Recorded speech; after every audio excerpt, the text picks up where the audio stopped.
Salut à tous. Aujourd'hui, on s'attaque à un monument national, la Révolution française. Mais attention, on oublie tout de suite les images d'Épinal et les gentils manuels scolaires de la République. On laisse la parole à Henri Guillemin, l'historien qui n'a pas sa langue dans sa poche. Après avoir épluché les archives pendant des mois, il arrive avec une conclusion qui fait mal. Ce qu'on vous a appris est, disons, une version officielle bien arrangée. Dans cette première vidéo d'introduction, Guillemin pose les bases et ça décape. D'un côté, il y a 1789, la révolution des gens de bien. En gros, la bourgeoisie d'affaires qui pique la place de la noblesse pour mieux gérer son business, tout en gardant le peuple bien sage à sa place. C'est du Voltaire tout traché. Le riche gouverne, le pauvre travaille. De l'autre, il y a la vraie révolution, celle de 1792, celle du peuple, celle des mangeurs contre les mangés, incarnée par un certain Robespierre. Ce Robespierre qu'on nous présente toujours comme un monstre sanguinaire, et si c'était lui le seul véritable défenseur des pauvres? Préparez-vous, Guillemin va dézinguer Michelet, qu'il traite quasiment d'auteur de bande dessinée, réhabiliter Rousseau contre Voltaire et bousculer toutes vos certitudes. Alors, 1789 ou 1793, bourgeoisie ou peuple, on remet l'église au milieu du village. C'est parti. La Révolution française, c'est 5 années de la vie de mon pays, c'est 1789-1794. On peut dire qu'avec le 9 Thermidor, c'est-à-dire le 27 juillet 1794 et la chute de Robespierre, pratiquement, c'est fini. Vous vous rendez compte qu'une énorme aventure comme celle-là, c'est pas tellement commode de la présenter. J'avais devant moi un double péril. Ou bien, je pouvais me transformer en une espèce de dictionnaire à peine animé, c'est-à-dire que je vous présentais une série de noms propres et de dates, enfin inécoutables, quoi. Ou alors, comme l'histoire est passionnante et pathétique en elle-même, m'attacher au pathétique et au pittoresque. Mais c'est pas ça qui est intéressant, c'est pas sérieux, il s'agit pas de faire ni du pittoresque, ni du pathétique, ni du nouveau, il s'agit de faire du vrai.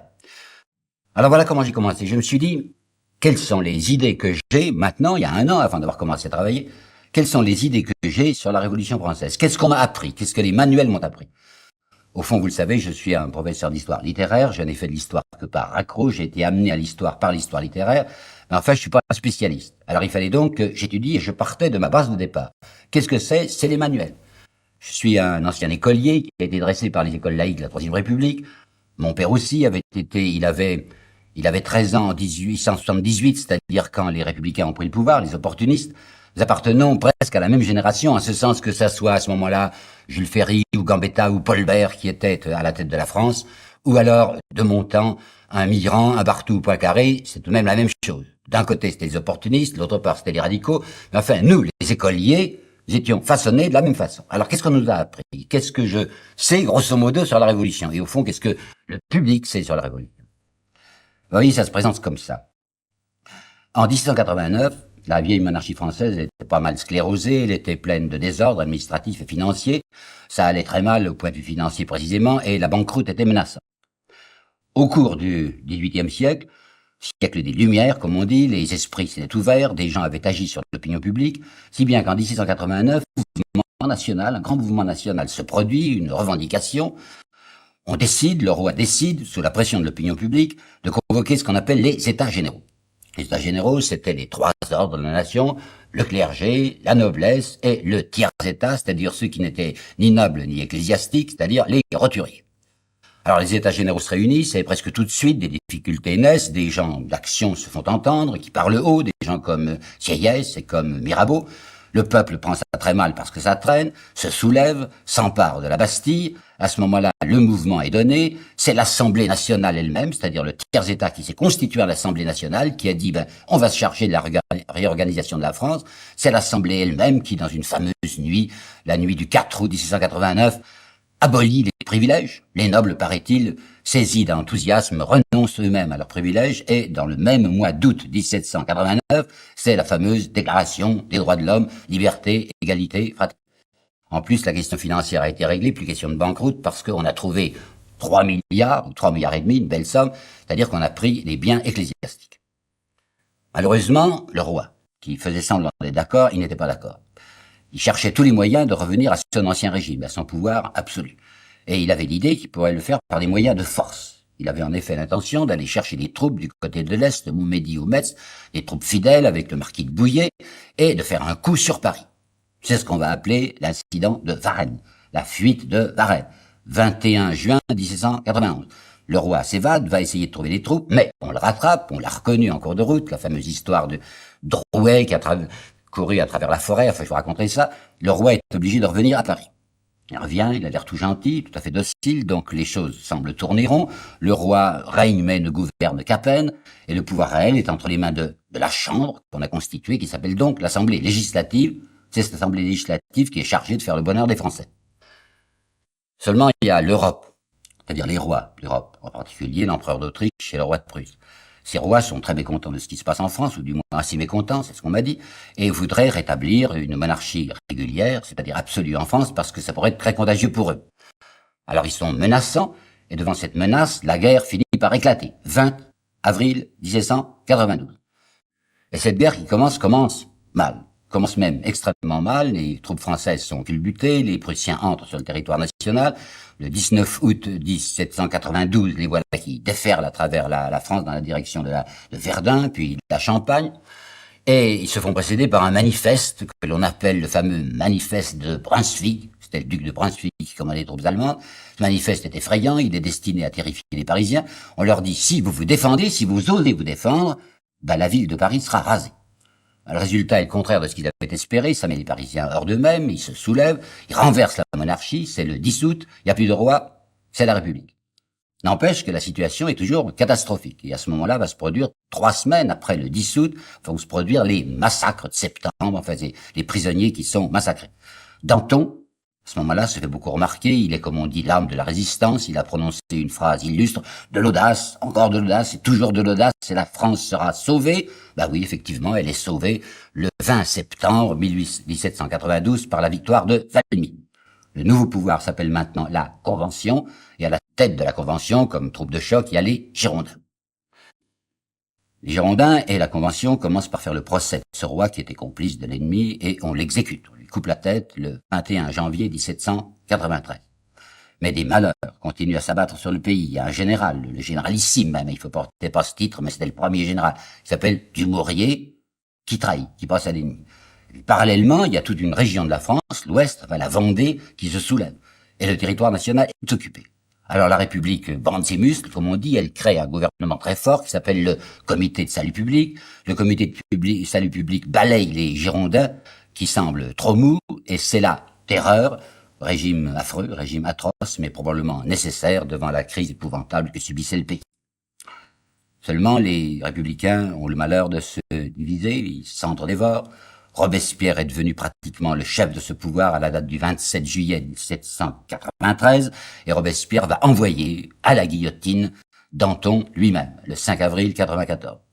Il se perd, Robespierre. Il se coule à ce moment-là. Il tourne au tyran. Voilà que les situations se redressent, les Vendéens sont écrasés, une nouvelle libération du territoire, les étrangers sont repoussés, la victoire de Fleurus arrive, alors les gens se disent, la terreur n'a plus de raison d'être, et on va se débarrasser de ce Robespierre couvert de sang, le 9 Thermidor, c'est-à-dire le 27 juillet 1994. Il est vrai qu'à partir de ce moment-là, la République ne battra plus que d'une aile, elle se traînera de secousse en chaos jusqu'à ce qu'un certain général qui s'appelle Bonaparte déclare qu'il se charge de tout le 18 Brumaire, 9 novembre 1999. C'est ça, l'idée reçue, c'est l'idée sur laquelle j'ai vécu pendant longtemps. Et je vous le disais tout à l'heure, c'est une idée qui m'a été inculquée par les manuels scolaires, les manuels de la République laïque. Or, ces travaux que j'ai faits depuis, une trentaine d'années sur l'histoire littéraire, ces travaux m'ont appris un certain nombre de choses. À savoir qu'en histoire littéraire, on vit sur des tas de légendes.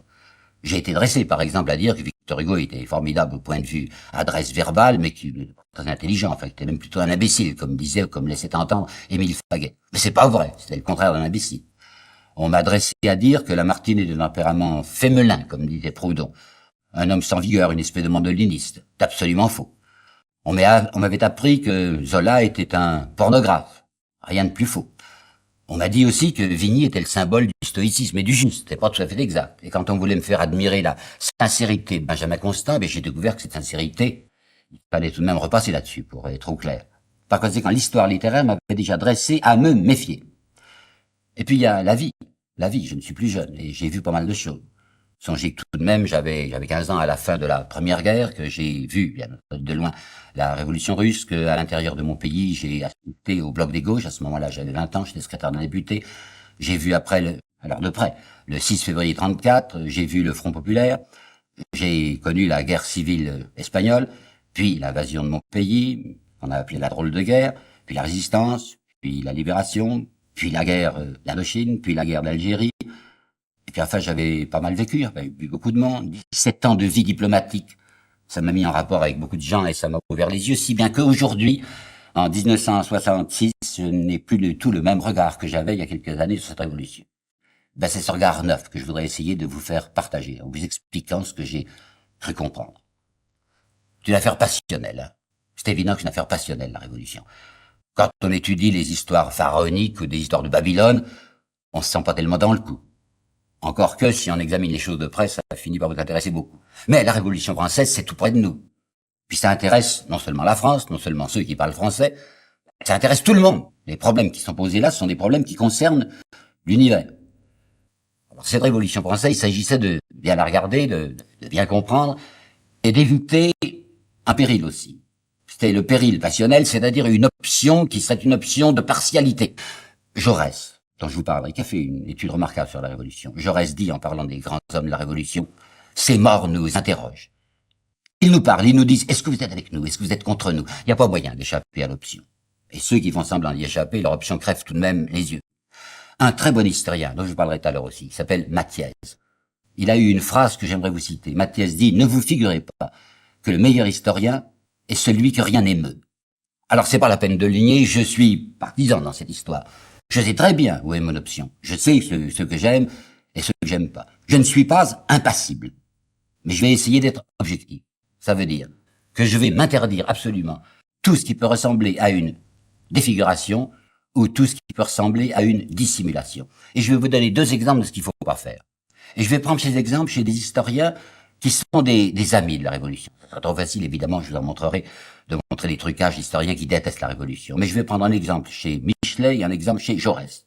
Michelet, passionné de la Révolution, vous raconte la prise de la Bastille, et il écrit la phrase suivante. Alors le peuple courut au cachot pour délivrer les prisonniers, un point.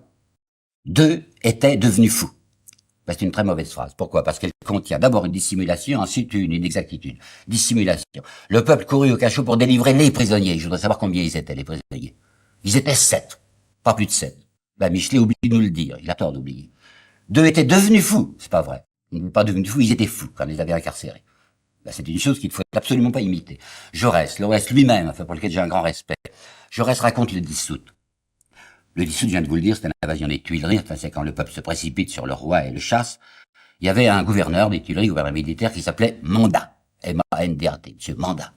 Alors, ce gouverneur, il était assez dévoué au roi, et le peuple s'était dit, il est capable d'organiser une résistance sérieuse, il avait placé des canons à divers endroits, il fallait dégommer le directeur.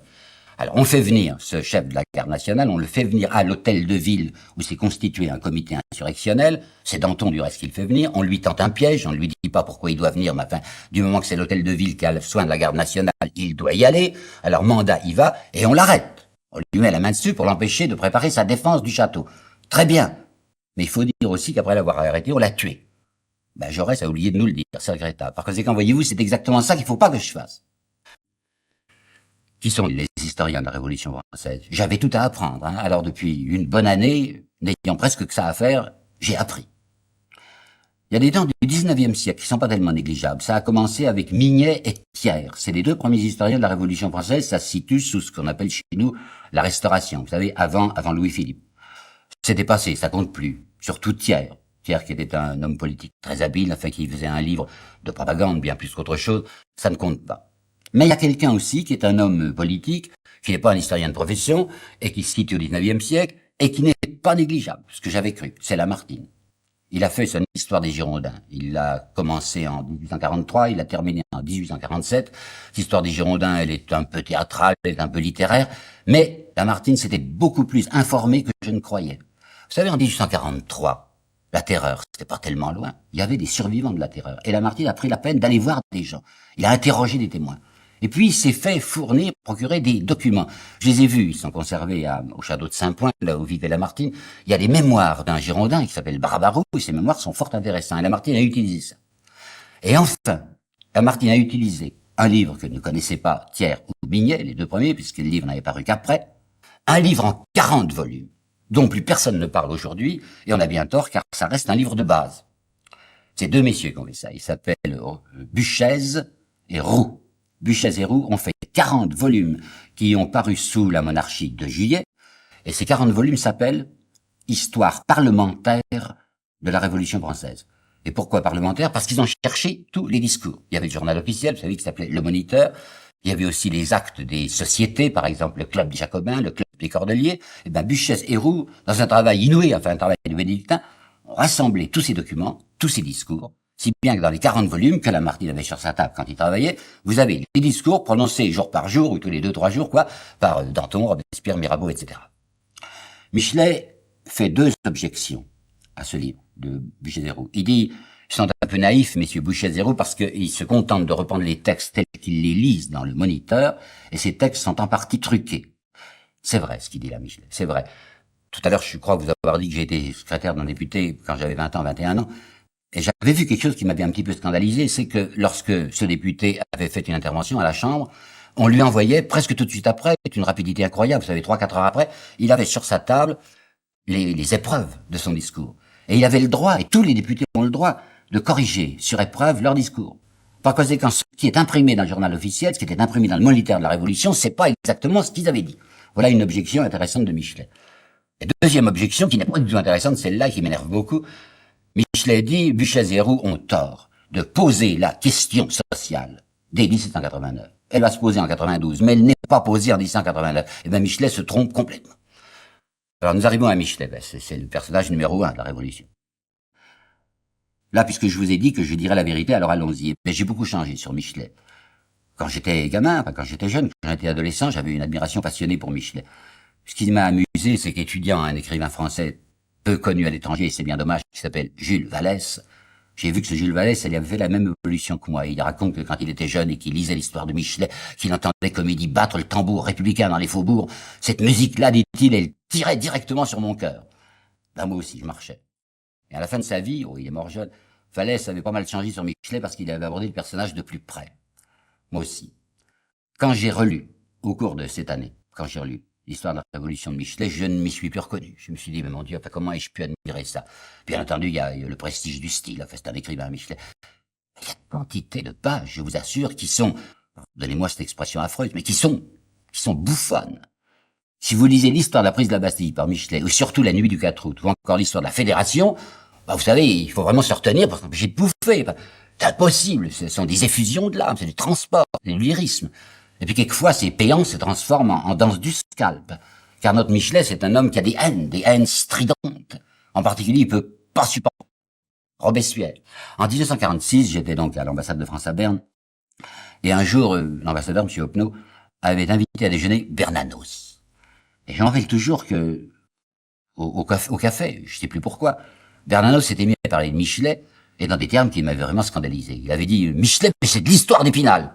Moi, je vivais encore sur mes anciennes idées sur Michelet, et, vous savez, j'étais très bien élevé, alors j'ai rien dit, mais enfin, après, quand il a été parti, j'ai dit à l'ambassadeur, il va tout de même fort, Bernanos, Michelet, image d'Épinal. Vous savez, Bernanos, il n'allait pas assez fort. C'est pas des images d'Épinal. C'est des bandes dessinées. C'est une histoire pour bandes dessinées, Michelet, pas plus. Puis il y avait Louis Blanc. Louis Blanc avait commencé en même temps que Michelet. Michelet, c'est de 47 à 53 qu'il a écrit ses 7 volumes. Et Louis Blanc avait commencé aussi en 47, l'année où les Girondins de Lamartine paraissent. Mais il avait travaillé 12 volumes jusqu'en 1862. Les 12 volumes de Louis Blanc sont bougrement plus intéressants que ceux de Michelet. Et du reste, Louis Blanc passe son temps à relever les erreurs de Michelet. Il dit, mais ceci est une affirmation fausse.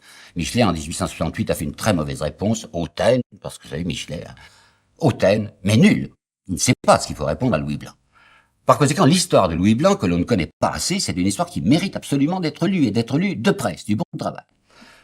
En face, les historiens qui sont pas pour la Révolution, en face, vous avez Taine. Taine, il a écrit Les origines de la France contemporaine, premier volume 1876, les tomes 2, 3 et 4 sont consacrés à la Révolution française. Ça a fait autorité pendant un certain temps. Taine est aujourd'hui, à mon avis, aussi illisible que Michelet, en ce sens qu'il est majestueux, il est péremptoire. Et seulement, il ne voit pas, il refuse de voir les problèmes véritablement posés. Je dis bien qu'il les refuse de voir parce que dans la correspondance de Flaubert, j'ai trouvé là-dessus une phrase qui m'a beaucoup charmé, beaucoup ravi. C'est pas pour rien que je vous ai dit que c'est en 76 que Taine a commencé. Vous savez qu'en France, nous avions eu une histoire assez affreuse qui s'appelle La Commune, qui était de 71. Ben, Flaubert, dans sa correspondance, quand il parle de Taine, qu'il aimait bien pourtant, il dit, quand on lit l'histoire de Taine, on s'aperçoit de la peur terrible qu'il a eue pour ses rentes. Un homme épouvanté par ce qu'il avait vu au moment de la Commune, et qui s'est mis à regarder l'histoire de la Révolution, terrifié, fasciné par ce qu'il venait de voir à Paris. Alors il transfigure toute cette révolution dans l'effroi, dans l'épouvante où il est, pour ses rentes, pour sa situation personnelle. Alors, en somme, pratiquement aujourd'hui zéro Taine. Il a fait école. Vous avez des gens comme Madelin, par exemple, et je vous assure que Madelin, on nous présentait ça quand j'étais écolier comme l'historien sérieux. Mais non, Madelin, c'est l'opposé, si vous voulez, de Michelet, mais c'est tout contraire de l'objectivité. Tenez, par exemple, il y a un certain massacre, vous parlez, qui est du 17 juillet 91, ça se passe au Champ de Mars. Ben, monsieur Madelin, ça le gêne, parce que c'est la bourgeoisie qui a tiré sur le peuple, alors ça, c'est des choses qu'il faut pas trop dire. Alors, il a cette phrase, toute brève, toute gentille. Il dit, la manifestation fut dispersée par la force armée. Un point, c'est tout. Le carnage qui s'est produit, pas question. Vous avez aussi monsieur Fonck Brentano, c'est la littérature de vulgarisation. Et puis, quelqu'un qu'il faut bien nommer, qui est vivant, qui est un historien, qui s'appelle monsieur Gaxot. Et monsieur Gaxot, en 1928, a écrit une histoire de la Révolution française, qui a eu un succès considérable, puisqu'en 1939, on en était déjà à la 115e édition, et qu'aujourd'hui, monsieur Gaxot a réuni ce volume dans son histoire des Français. C'est le type de l'histoire pour rire. C'est l'histoire vue par l'école Maurras, c'est-à-dire l'école d'action française, où la vérité ne compte pas, où ce qui compte, c'est une certaine propagande. Le type exemplaire de cette histoire, entre guillemets, c'est un certain Précy, signé Dutrey-Crozon. En réalité, c'était deux officiers supérieurs qui s'appelaient Larpan et Delbecq. Le Précy sur l'affaire Dreyfus. Je peux en parler, ayant bien étudié de près l'affaire Dreyfus, et j'ai découvert, là j'ai compris, enfin, quelle était la méthode des historiens d'action française, qui s'appelle Larpan, Delbecq ou qui s'appelle Gaxot. La méthode, c'est un aplomb imperturbable dans l'imposture. Alors maintenant, revenons aux historiens sérieux. Ben, c'est au 19e siècle que ça, au 20e siècle que ça part. Avec Jaurès. On n'y pense jamais, et j'ai mis du temps à me percevoir que Jaurès était un très bon historien. Jaurès a été battu aux élections de 1898, alors il n'a été député qu'en 1902, de 98 à 1902, cet homme qui n'est plus député passe son temps à étudier de près, vous savez, très sérieusement l'histoire de la Révolution française. Il va en sortir 8 volumes, qui aujourd'hui sont un petit peu dépassés du point de vue de l'information, mais qui quand même comportent quelque chose de tout à fait nouveau, c'est-à-dire justement l'importance de la question sociale dès le début. Alors vous avez ces 8 volumes de Jaurès. J'ajoute que Jaurès, qui est d'ailleurs venu député, a été responsable d'une création extrêmement importante, la commission d'histoire économique de la Révolution française. Histoire économique, c'est capital. Ben, sans Jaurès, il n'y aurait pas eu cette équipe de chercheurs, toujours aujourd'hui au travail, vous savez, on est loin d'avoir fini, sur l'histoire économique de la Révolution française. À côté de Jaurès, qui? Aulard, historien Aulard, qui était pas mal. Puis vous avez Sagnac aussi, Philippe Sagnac, mais enfin, c'est pas important. Ce qui est très important, c'est Mathiez. Mathiez, il faut écrire son nom en majuscule quand on parle d'histoire de la Révolution française. C'est lui qui, au début de ce siècle, au début du XXe siècle, a fait avancer, à pas de géant, l'histoire, enfin la connaissance de la Révolution française. Vous avez à côté de lui Georges Lefebvre, Labrousse, qui s'occupait de questions économiques. Il faut pas non plus, certainement pas oublier Daniel Guérin. Daniel Guérin, en 1946, a fait 2 ouvrages intitulés La lutte des classes sous la Première République. Il est assez trotskiste que Guérin. Et puis je voudrais vous signaler alors un livre tout récent, 1965, d'une archiviste de Paris qui travaille aux Archives nationales, qui s'appelle Jacqueline Chaumier, et ce livre s'appelle Le réseau d'Entraigues et la contre-révolution. D'Entraigues, c'était un de ces contre-révolutionnaires qui travaillait à Paris clandestinement, enfin qui renseignait les princes, ceux qui étaient contre la révolution, et là il y a des documents considérables. Mais, le monsieur, aujourd'hui, vivant, est capital pour l'histoire, aussi important que l'était il y a 30 ans, Mathiez, c'est Albert Soboul. La thèse de Soboul, 1260 pages, que j'ai bien étudiée, qui s'appelle les sans-culottes parisiens les sans-culottes parisiens de l'an 2. C'est une thèse remarquable. Enfin, il a travaillé sur tous les documents de section parisienne, et avec ces documents de section, il est arrivé à recréer le climat de Paris d'une manière étonnante. L'inconvénient, oui, je peux dire l'inconvénient, de Soboul, de Guérin, c'est qu'ils sont des marxistes inconditionnels. J'entends bien, mais c'est extrêmement important, les questions économiques. Mais il y avait autre chose que ça. Il y avait tout de même des idées qui travaillaient les gens. Par conséquent, il ne faut pas que nous nous braquions uniquement sur ce problème de l'évolution économique. Je répète, c'est très, très important. Au point que, c'est pas pour rien, vous savez que le 14 juillet, c'est-à-dire le jour de la prise de la Bastille, c'est aussi le jour où le prix du pain a atteint son maximum à Paris. Jamais le pain n'avait coûté si cher. Les deux événements doivent être joints. N'empêche que les idées ont compté. Alors ces idées, je ne vais pas avoir le temps de vous raconter aujourd'hui tout ça en détail, mais je vous en donner 2 ou 3 aperçus. Quelles sont les idées qui ont servi à la préparation spirituelle de la Révolution française? Là-dessus, il y a une tradition, bien connue. C'est l'encyclopédie, c'est Voltaire et Rousseau, comme on dit. C'est la faute à Voltaire, c'est la faute à Rousseau, vous appelez la chanson de Gavroche dans Les Misérables. C'est un terme du Voltaire-Rousseau. Seulement, ce qu'on ne m'apprenait pas, moi, quand j'étais un petit écolier, j'ai mis beaucoup de temps pour découvrir, c'est l'énorme différence. C'est l'opposition radicale entre Voltaire et Rousseau. Ces deux personnages qui vivent en même temps, mais ce sont des antagonistes, à tout point de vue. Voltaire, par exemple, prenons le point de vue politique. Je crois que je sais par cœur la phrase très précise de Voltaire sur ce qu'il appelle un État bien organisé. Un État bien organisé, dit Voltaire, est celui où le petit nombre fait travailler le grand nombre, est nourri par lui, et le gouverne. Par conséquent, le but de Voltaire, c'est de conserver, comme il le dit, ces gueux ignorants. J'appelle gueux, dit-il, l'homme qui n'a que ses bras pour vivre, et il veut un despotisme éclairé. Un despote absolu, mais éclairé, c'est-à-dire qu'il pensera comme lui spirituellement. Voilà la politique de Voltaire, tandis que la politique de Rousseau, c'est autre chose. Rousseau dit, mais la souveraineté, le pouvoir réside dans la nation, dans le peuple, dans la multitude. Jamais Voltaire n'aurait accepté ça. Voltaire avait besoin, je viens de vous le dire, des gueux. Rousseau est quelqu'un qui dit l'origine des grandes fortunes est presque toujours une origine scandaleuse. Rousseau est quelqu'un qui s'aperçoit que la France se divise entre 2 groupes. Il y a les mangeurs d'un côté, il y a les mangés de l'autre. Il y a environ 500 000, même pas mangeurs, et puis il y a 24 millions de mangés. Et Rousseau est quelqu'un qui appelle les mangés à se défendre. Opposition, sur le plan religieux encore davantage, c'est avec Voltaire, sa grande préoccupation, c'est d'évincer le christianisme.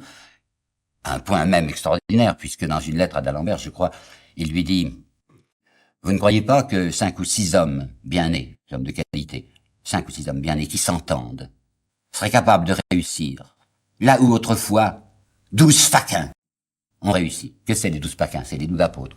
Et 5 ou 6 hommes bien nés qui s'entendent, c'est les encyclopédistes. Donc Voltaire, carrément, veut extirper le christianisme. Le président Hénault lui disait en souriant un jour: en fait, tout de même, monsieur de Voltaire, vous ne pensez pas que vous allez réussir à en venir à bout du christianisme? Si, dit Voltaire, et c'est ce que nous verrons. Voilà la position religieuse de Voltaire. Tandis qu'en face, vous avez un Jean-Jacques Rousseau qui écrit la phrase suivante, dès 1751, il n'y a qu'un livre qui soit nécessaire, et c'est l'Évangile. Le même Rousseau est quelqu'un qui dit: si la vie et la mort de Socrate furent d'un sage, la vie et la mort de Jésus furent d'un Dieu. C'est une phrase inexpiable au XVIIIe siècle. Et j'ai vu à la Bibliothèque nationale, cabinet des estampes, une gravure très intéressante dont je vais vous parler, qui est 1780. Et en 1780, un dessinateur dont j'ai oublié le nom représente ceci. Une énorme croix, calvaire, quoi. On achetait un lasso au-dessus de ce calvaire. Puis il y a des types qui tirent pour le renverser. Et le calvaire commence à tomber. Le grand crucifix tombe. Et ceux qui tirent, on les reconnaît, c'est Voltaire, c'est d'Alembert, c'est Grimm, c'est Diderot, c'est l'encyclopédie. Et puis vous avez un petit bonhomme, c'est Jacques Rousseau, qui est là appuyé contre la croix pour essayer de la soutenir, pour empêcher qu'elle tombe. Opposition radicale, dont nos maîtres ne nous parlaient pas parce qu'il ne s'agissait pas que nous sachions trop pourquoi ils étaient opposés. À travers le 19e siècle, le 18e siècle, dans la préparation spirituelle de la Révolution française, il y a 2 courants radicalement antagonistes. Vous avez d'un côté l'encyclopédie qui s'acharne à la destruction du christianisme, sous un prétexte de tolérance. La tolérance de Voltaire, on sait ce que c'est. L'abbé Galliani, son ami, dans une phrase que j'ai recopiée là, disait: il faut prêcher la tolérance aux princes assez naïfs pour nous écouter, et quand nous serons libres et les plus forts, nous écraserons nos adversaires. Ça, c'est un état d'esprit que vous allez retrouver dans la Constituante. Tandis qu'avec Jean-Jacques Rousseau, dont l'influence n'apparaît qu'avec Robespierre, c'est-à-dire à partir de la République, avec 92, c'est tout à fait autre chose. Eh bien, ces 2 courants-là vont donner à l'intérieur du XVIIIe siècle 2 mouvements de pensée. D'un côté, vous avez ce qu'on appelle les sociétés de pensée. D'autre part, vous avez un certain nombre de petits écrivains assez obscurs qui sont dans la tradition Rousseau. Vous avez, ce qui est très curieux, ce qu'on ne sait pas, c'est une des découvertes que j'ai faites, un très grand nombre de curés de campagne, qui sont des passionnés de Jean-Jacques Rousseau, qui vivent avec le peuple, qui connaissent la détresse du peuple, qui vont pousser le peuple à la revendication. À ce point même qu'un aristocrate célèbre de 1889, parlant de la Révolution, dira: c'est des foutus curés qui ont tout fait. Alors, d'un côté, vous avez les riches, les biens, les gens installés, qui sont voltairiens, puis de l'autre côté, vous avez une certaine masse de petits peuples, de gens qui soutiennent le petit peuple, qui sont des gens pour Rousseau. La différence entre Voltaire et Rousseau, elle se marque très bien chez Michelet, par exemple, où Michelet est l'homme de Voltaire à un point inimaginable. Voltaire, dit-il, est celui qui souffre, celui qui a pris sur lui les douleurs de tous les hommes. Il pleure, il rit dans la souffrance, rire terrible auquel s'écroulent les Bastilles et les tyrans. Et en face, vous avez ce Jean-Jacques Rousseau qui est détesté de tous les bien-pensants, si vous connaissiez le portrait que M. Gaxot fait de Rousseau, alors que M. Maurras, au contraire, a une certaine indulgence, et même, je dirais, une tendresse pour Voltaire, dont il dit il est merveilleusement exempt de la grève chrétienne, et ne ressemble pas à ces énergumènes vomis du désert, qui étaient les prophètes et qui ont pour successeur Rousseau.